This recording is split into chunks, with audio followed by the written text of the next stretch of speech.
Honderden kinderen kwamen zondag naar de kermis voor een meet and greet met vlogger Dylan Hagens. Samen op de foto met de populaire vlogger uit Venray of een handtekening scoren.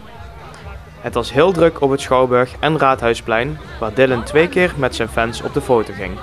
De 11-jarige Victor Vernikov uit Utrecht kreeg een VIP-behandeling. Hij genoot met volle teugen van de ontmoeting met zijn idool.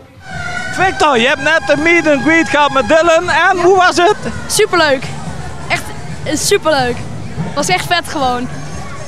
Ik kijk echt al jaren naar hem en nou mocht ik hem een keer ontmoeten. Dat is echt vet gewoon. Kermisexploitant Hans van Tol had voor alle kinderen nog een verrassing in petto. Want iedereen mocht gratis in de Polyp.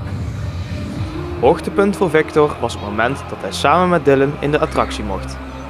Nou, een groot gesprek, was erg leuk. En we zaten daar echt te ginnegappen met z'n tweeën. Via een prijsvraag kwam Victor naar de kermis in Venray voor de meet and greet met Dylan. Nou, het was gewoon een Facebook-wedstrijd. Ik denk, mijn moeder dacht, nou, dan schrijf ik hem ervoor in. En ik denk, ik win toch niet, ik gewoon een keer meedoen. En ik heb toch gewonnen. Ja, ik was echt heel verrast. Dat had ik niet verwacht. En dan kom je speciaal uit Utrecht hier naar Venray toe voor hem te ontmoeten? Nee, dat was echt toevallig, want ik was toevallig bij mijn opa en oma, die wonen hier in Venray. Dylan is een grote held voor Victor. Een voorbeeld ook. Nou, ik vind hem gewoon een hele goede YouTuber. En ik vind dat hij op de manier dat hij video's maakt, vind ik echt leuk. Hij is ook een grote inspiratie voor mij. En ja.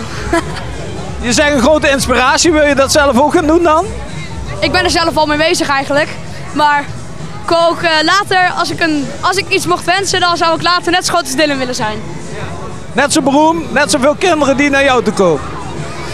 Nou, dat mag wel wat minder. Ik zou wel graag gewoon normaal over straat willen lopen, maar zoiets. Hey, en wat voor soort filmpjes maak jij? Ik maak top 10 filmpjes, filmpjes dat ik spellen speel en vlogs. En vlogs dat ik rondloop hier over de kermis, dat ben ik nu aan het vastleggen. En die monteer je ook zelf? Ja. Je bent al een kleine regisseur. Ja, eigenlijk wel.